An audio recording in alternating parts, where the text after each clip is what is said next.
자, 오늘 본문은 베스도 총독과 유대인의 군봉왕이었던 아그리파 왕 앞에서 바울의 자기 변호입니다. 자, 바울은 지금 억울하게 잡혀있는 상황이죠. 잘못한 일이 없는데도 실제로는 신앙의 문제로 동족들의 고발에 의해 잡혀있는 셈입니다. 자, 그런데 오늘 본문에 나온 바울의 자교의 변호를 들어보면요, 매우 특이한 점을 발견할 수가 있어요. 억울하게 잡혀 있음에도 불구하고 바울의 고백들을 보면요, 변호를 보면요, 조금도 흥분하지 않습니다. 또한 어떤 논리성을 가지고 상대방을 압도하려는 의도도 없어요. 감동으로도 또한 주장하지 않아요. 바울이 왜 이런 모습을 보이는 겁니까? 복음은요, 이런 것들로 증명되는 것이 아니기 때문이에요. 그러면 복음은 무엇으로 증명될까요? 진리와 사실로 증명이 되는 겁니다. 추상적인 개념의 진리가 아니라 역사적인 사실, 지금도 일어나고 있고 결국 완성될 하나님의 일하심이라는 사실로 증명이 되는 것이 복음이라는 사실이에요. 그래서 바울은요, 흥분하지도 어떤 논리성을 가지고 상대방을 압도하려고 하지도 감동을 주려고 하지도 않습니다. 오늘 본문을 보면요, 아주 담담하고 밋밋하게 자신을 변호하는 것을 볼 수가 있어요. 우리 한번 살펴보겠습니다. 우리 1절을 봅니다. 우리 한 몫을 읽어봅니다. 아그리빠가 바울에게 이르되 너를 위하여 말하기를 내게 허락하노라 하니 이에 바울이 손을 들어 변명하되. 아멘. 자, 아그리빠가 바울에게 자신에 대하여 변호할 기회를 줍니다. 이럴 때 여러분은 어떻게 하시겠습니까? 제가 지난주에도 물어봤던 것 같은데 대부분의 사람들은요, 자신의 누명을 벗으려고 안간힘을 쓸 거예요. 하지만 바울은 자기를 위하여 여기서도 변명하지 않습니다. 오히려 이것을 기회로 삼아 다시 복음을 전하게 되죠. 이것을 볼 때 바울의 중심이 어디 있는가를 볼 수가 있어요. 우리 2절 3절도 보겠습니다. 우리 한 몫을 읽어봅니다. 아그리빠 왕이여, 유대인이 고발하는 모든 일을 오늘 당신 앞에서 변명하게 된 것을 다행히 여기나이다. 특히 당신이 유대인의 모든 풍속과 문제를 아심이니이다. 그러므로 내 말을 너그러이 들으시기를 바라나이다. 아멘. 여기서 다행이라고 쓴 표현은요, 다행히 여긴다라고 쓴 표현은 적절한 변형이 아니에요. 다행히 여긴다라는 것은요, 만약 그렇지 않았다면 큰일 날 뻔했다라는 의미입니다. 하지만 현실은 전혀 그렇지가 않아요. 바울은요, 이미 로마 황제에게 상소한 상태였습니다. 그 의미는요, 바울은 로마로 가게 되어 있다라는 사실이에요. 바울이 아그리빠 앞에서 자기를 변호하지 않는다고 해서 로마로 가는 것이 변경되거나 취소되는 것은 아닙니다. 그러므로 바울이 아그리빠 앞에서 자기를 변호하지 않아도 큰일 날 일은 전혀 없는 겁니다. 헬라어 마카리오스는요, 복되다는 의미의 형용사예요. 그러니까 지금 바울이 아그리빠 왕 앞에서 자기를 변호하게 된 것이 오히려 하나님의 복이요 하나님의 은혜라는 것을 지금 말하고 있는 거예요. 무엇이 하나님의 복이고 무엇이 하나님의 은혜입니까? 다시 한번 믿지 않는 자들 앞에서 복음을 전할 수 있는 기회를 얻게 된 것이 바울에게 있어서는 하나님의 복이요 하나님의 은혜라는 것입니다. 그런 의미에서 여러분에게는 무엇이 하나님의 복이고 무엇이 하나님의 은혜입니까? 이 세상에서 남보다 잘 먹고 잘 사는 것이 하나님의 복입니까? 은혜입니까? 무탈하게 인생을 살아가는 것이 하나님의 복이고 하나님의 은혜입니까? 물론 그것도 하나님의 복이고 은혜이기도 합니다. 하지만 성도는요, 바울처럼 복음을 전할 수 있는 기회를 얻는 것이 하나님의 복이고 하나님의 은혜라고 고백할 수 있어야 한다는 사실이에요. 왜냐하면 그것이 성도인 우리를 부르신 목적이기 때문입니다. 자, 세상 사람들도요, 잘 먹고 잘 살게 되면 이런 고백을 할 수 있어요. 세상 사람들도요, 무탈하게 인생을 살아도 모든 것이 감사하다고 고백할 수 있습니다. 하지만 성도들은요, 그것을 넘어서야 한다는 거예요. 그것이 전부가 아니라는 사실입니다. 성도에게 가장 중요한 복은 내가 하나님을 만났고 구원을 받은 것이며 그것을 통해 하나님의 자녀가 되었다는 사실입니다. 그리고 더 나아가서 내가 하나님의 복음을 전할 수 있는 자가 되었다는 것이 우리에게 가장 큰 복과 은혜라는 사실을 잊지 마셔야 한다는 사실이에요. 그러면서 바울은요, 아그리빠 왕 앞에서 이렇게 부탁을 하죠. 너그러이 들으시기를 바랍니다. 그 의미는요, 자신이 전하는 복음을 인내심을 갖고 끝까지 들어주기를 부탁한다라고 말하는 거예요. 자, 바울은요, 먼저 자신의 과거를 짧게 밝힙니다. 우리 4절, 5절 말씀을 보겠습니다. 우리 한 몫을 읽어봅니다. 내가 처음부터 내 민족과 더불어 예루살렘에서 젊었을 때 생활한 상황을 유대인이 다 아는 바라. 일찍부터 나를 알았으니 그들이 증언하려 하면 내가 우리 종교의 가장 엄한 바를 따라 바리새인의 생활을 하였다 할 것이라. 아멘. 자, 바울은 본래 길리가의 다소 출신이었습니다. 그는 일찍이 예루살렘으로 유학하여 당대 최고의 율법 선생이었던 가말리엘에게 수학하면서 율법을 배웠던 거예요. 그러니까 쉬운 말로 이야기하면요, 시골에서 자랐던 그 청년이 서울로 상경해서 어느 대학을 갔을까요? 제일 좋은 대학이 어디예요?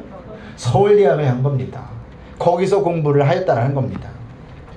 자, 바울이 가말리엘 문화에서 얼마나 율법을 열심히 공부했는지, 그가 유대인이라는 사실에 얼마나 큰 긍지를 갖고 있었는지, 그리고 얼마나 유대교를 신봉했었는지 당시 예루살렘의 유대인들이 모두 알고 있었다라는 거예요. 그러니까 그만큼 공부를 잘했고, 그만큼 율법을 철저히 지켰고, 그만큼 많이 바울이 유명했다라는 겁니다. 그래서 바울이 내가 젊었을 때 생활한 상황을 유대인들이 다 아는 바라고 지금 말한 거예요. 그리고 또한 어떤 고백을 하죠? 바울은 바리새인이었다고 하죠. 이것은요, 그가 율법적으로 흠이 없었다는 말과도 같은 겁니다. 바울 스스로도요, 빌립보서 3장을 보면요, 자신을 율법의 의로는 흠이 없는 자라고 고백하였습니다. 바울이 여기서 이렇게 말한 이유가 뭘까요? 그가 결론적으로 말하고자 하는 의도가 무엇입니까? 율법으로는 아무리 흠이 없는 것 같아도 결국에는 예수님을 만나야 한다는 거예요. 아무리 유형을 잘 갖췄다 할지라도 그것은 껍데기일 뿐이라고 지금 이야기하는 겁니다. 예전에요, 제가 TV 프로그램에서 미운 오리 새끼라는 프로그램을 본 적이 있습니다. 우리 새끼 아니야? 네? 미운 우리 새끼구나요. 예, 우리 새끼요. 예. 예, 우리 새끼입니다. 예. 그때 게스트로 주병진 씨가 나왔어요. 제가 TV를 잘 안 봐서 그래요. 예. 꼭 그 대목만 본 거예요. 예. 박수홍 씨가 같은 아파트 맨 꼭대기층에 사는 주병진 씨의 집에 찾아갑니다. 맨 꼭대기층을 뭐라고 이야기할까요? 펜트하우스라고 이야기해요. 여기 YCT에도 펜트하우스가 있다고 이야기를 하더라고요. 자, 근데 그곳은요, 4가구가 합친 넓은 집이었습니다. 그러니 얼마나 넓겠어요. 상상이 안 가시겠죠. 제가 제 친구네 집, 예전에 펜트하우스는 아니고 제 친구 집 아파트 2개를 합친 집을 놀러 간 적이 있었어요. 그러니까 그 친구가 그 아파트를, 아버지가 그 아파트를 지면서 전기공사를 맡으셨는데, 그 아파트 시공사가 줄 돈이 없었는지 그냥 아파트를 대신 그것으로 퉁치자고 얘기한 겁니다. 그래서 벽을 얼고 2채를 합쳤는데 그게 몇 평이었냐면 87평인가 정도 됐어요. 한번 놀러 갔는데 집이 운동장이에요. 공물차도 돼요. 그리고 화장실은요, 각 방마다 있어요. 그것도 화장실이 적지가 않아요. 네, 굉장히 큽니다. 방도 5-6개나 있더라고요. 저는 그 화장실이 주방의 옆에 딸린 것은 처음 봤어요, 그때. 네. 얼마나 넓고 그 공간이 많습니까? 근데 그것을 부러워하고 있는 박수홍에게 주병진 씨가 이렇게 이야기하는 겁니다. 수홍아, 나는 어려서 정말 너무 가난했거든. 지금의 집을 가졌을 때 나는 꿈이 이루어진 줄 알았어. 그 집을 인테리어하고 막 꾸몄을 때는 굉장히 마음이 설렜지. 그런데 막상 살아보니까 이 모든 것들이 다 껍데기더라 라고 이야기하는 겁니다. 주병신 씨가 박수홍 씨에게 왜 이런 말을 한 겁니까? 막상 살아보니까 그게 진짜가 아니라는 거예요. 여러분이 아무리 많은 것을 알고 외형적으로 잘 갖췄다 할지라도 예수님을 만나지 못하고 예수님을 영접하지 못하면 그것은 다 껍데기라는 겁니다. 지금 바울이 그것을 이야기하는 거예요. 그런 의미에서 저와 여러분은요, 세상에서 많이 가진 것보다, 세상에서 성공한 것보다 더 중요한 것은 예수님을 만나셔야 한다는 사실입니다. 예수님을 영접해야 한다는 사실입니다. 그럴 때 우리는 인생의 껍데기를 붙들고 살지 않는다라는 사실이에요. 그런데도 오늘날 여전히 많은 사람들은 그 껍데기가 진짜인지 알고 착각하며 삽니다. 자, 그렇게 자신의 과거를 밝힌 바울은요, 이제 신문받는 이유를 밝힙니다. 우리 6절, 7절을 보겠습니다.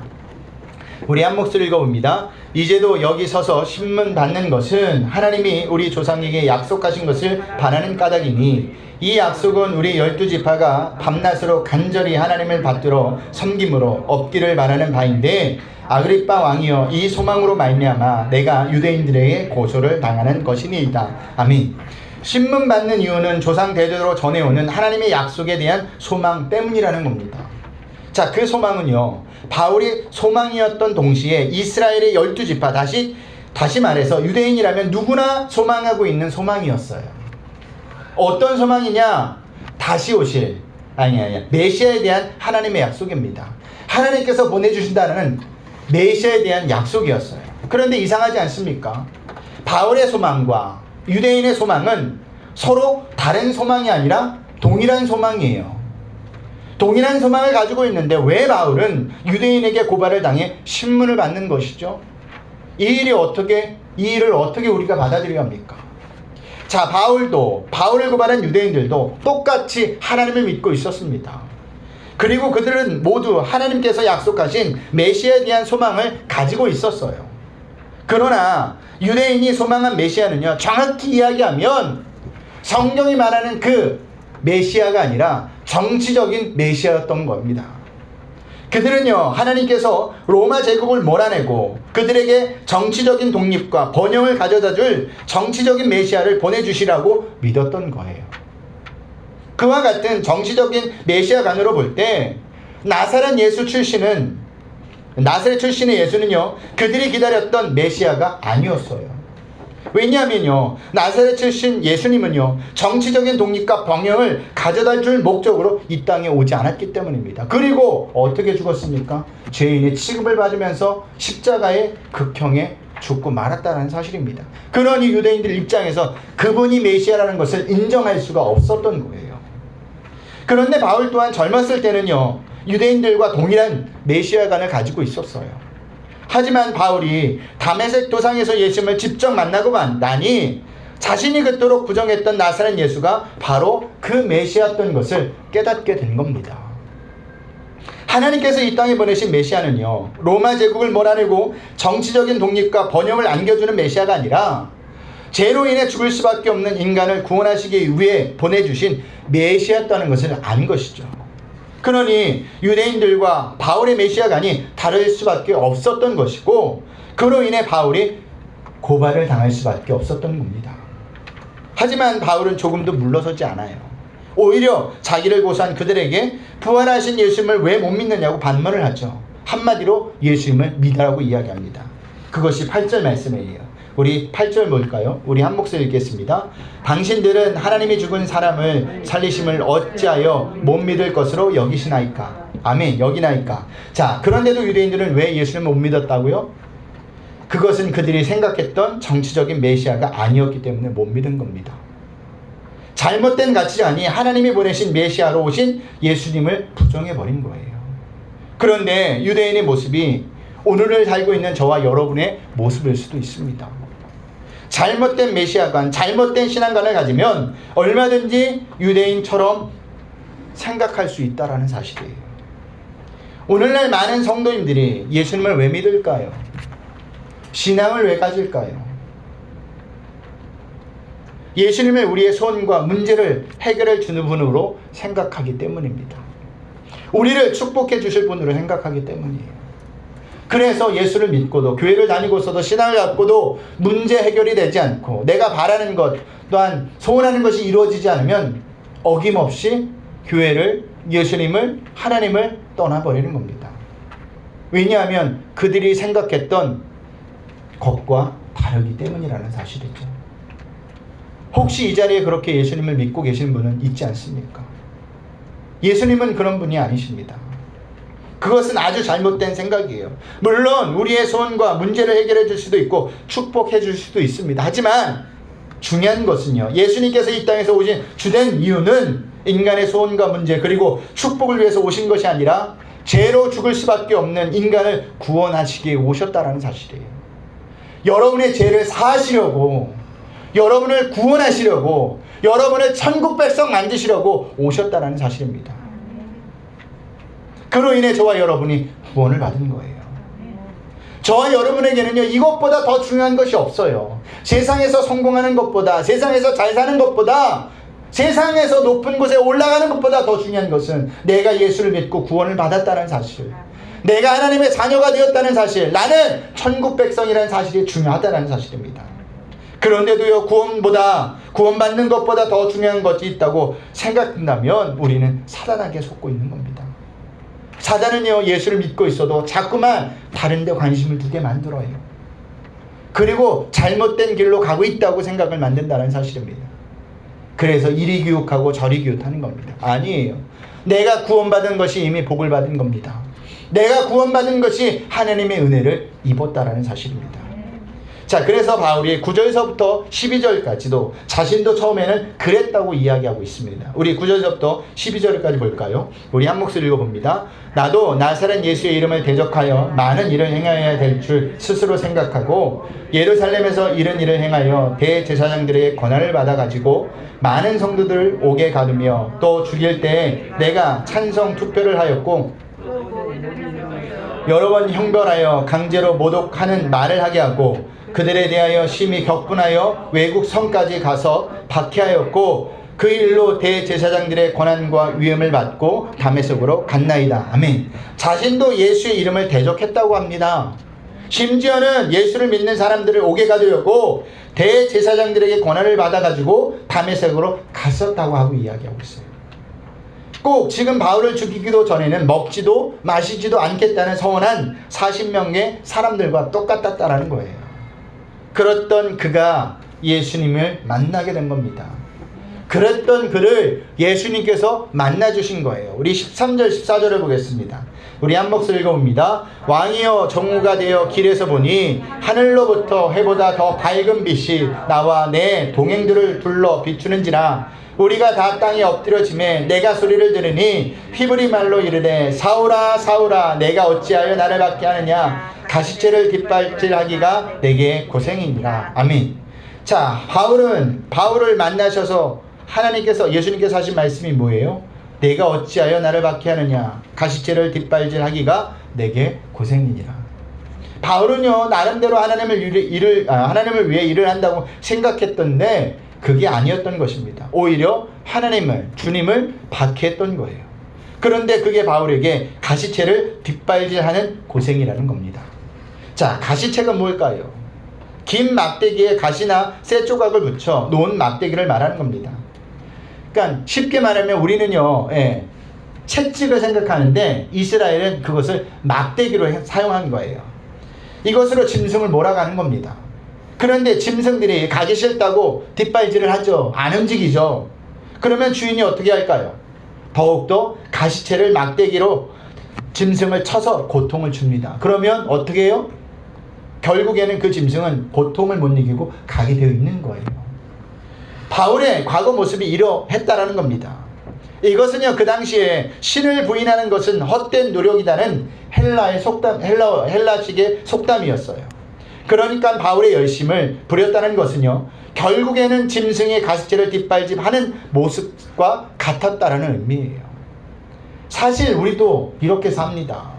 우리가 잘한다고 하는 일, 우리가 옳다고 생각하는 일이 사실은 가시체를 뒷발질하는 일일지도 몰라요. 예수님은 찾아오셔서 바울에게 그것을 가르쳐 준 거예요. 너의 열심은 잘못된 열심이었어. 빗나간 열심이었어. 라고 알려주신 겁니다.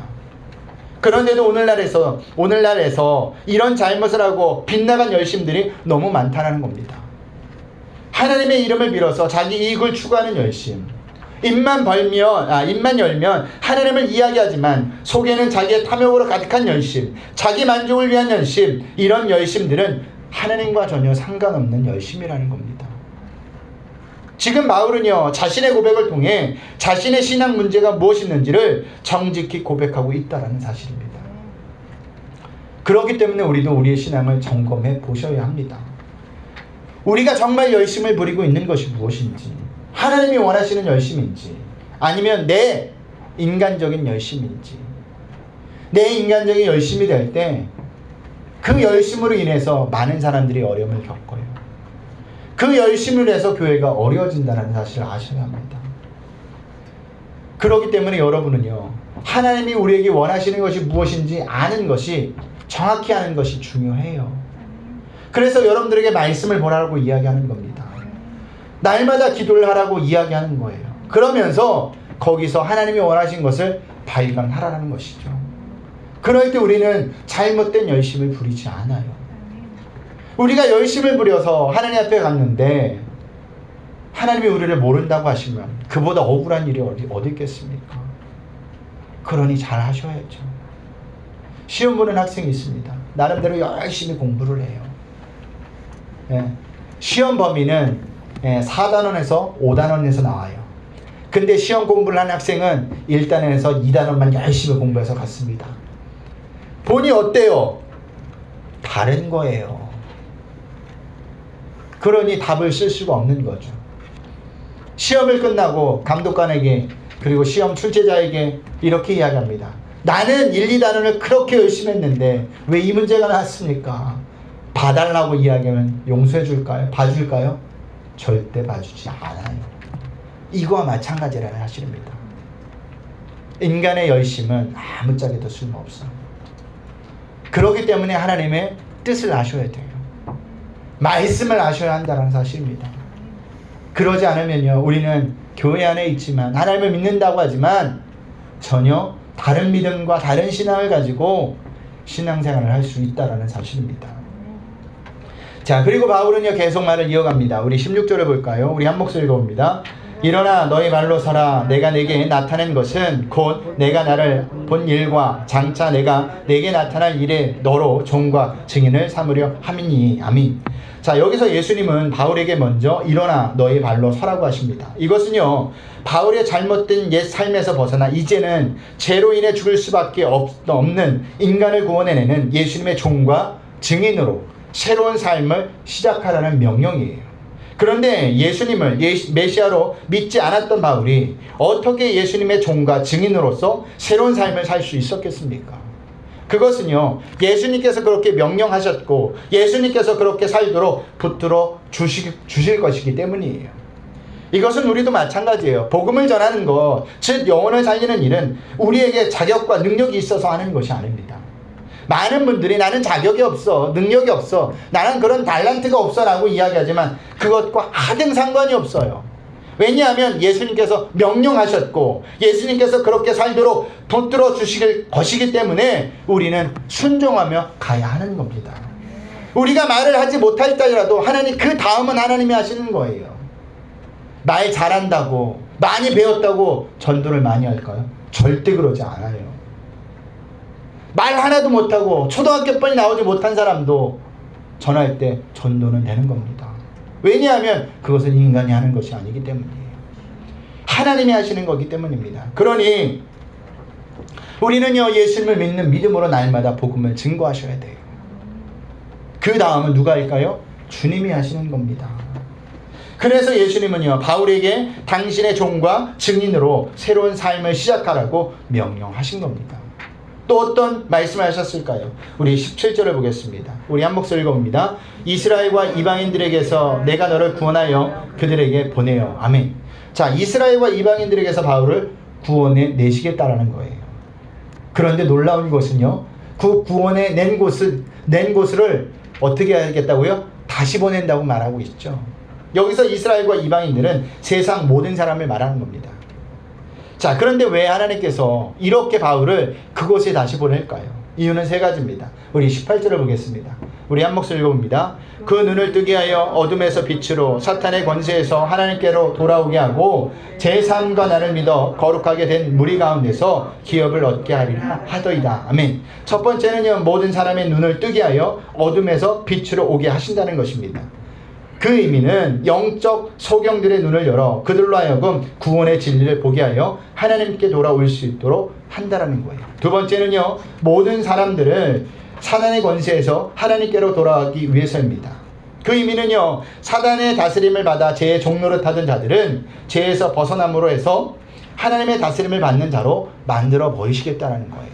세 번째는요, 모든 사람들을 예수를 믿고 제사함을 얻어서 거룩한 무리를 만들어서 기업을 얻게 하기 위함이라는 겁니다.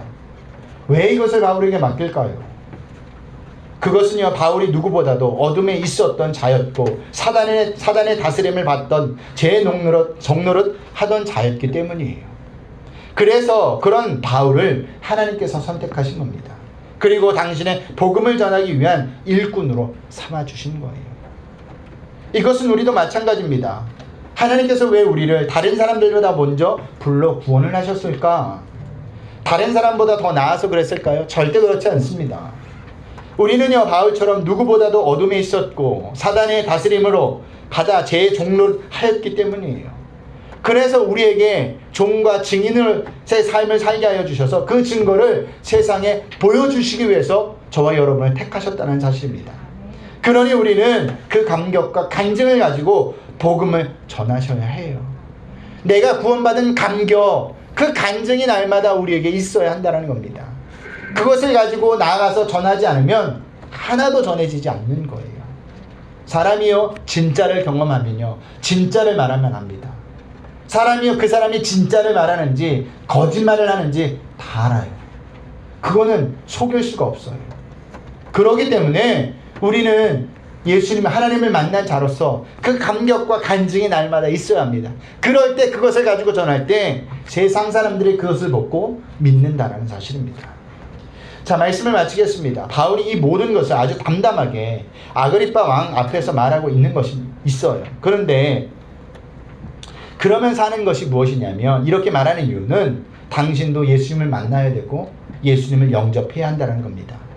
자, 나중에는요, 바울이 아그리빠 왕에게 이런 말까지 해요. 우리 오늘 본문은 아니지만 29절을 한번 보겠습니다. 29절입니다. 우리 29절 한 목소리로, 성경에 있으니까 한 목소리 읽어봅니다. 바울이 이르되 말이 적으나 많으나 당신뿐 아니라 오늘 내 말을 듣는 모든 사람도 다 이렇게 결박될 것 외에는 나와 같이 되기를 하나님께 원하나이다 하니라. 아멘. 자, 모든 사람도 나와 같이 되기를 하나님께 원한다고 해요. 무슨 말이에요? 여러분도 예수님을 만나고 여러분도 예수님을 영접하라는 겁니다. 우리 또한 바울처럼 이런 고백이 있어야 합니다. 이것이 우리를 부르신 목적이에요.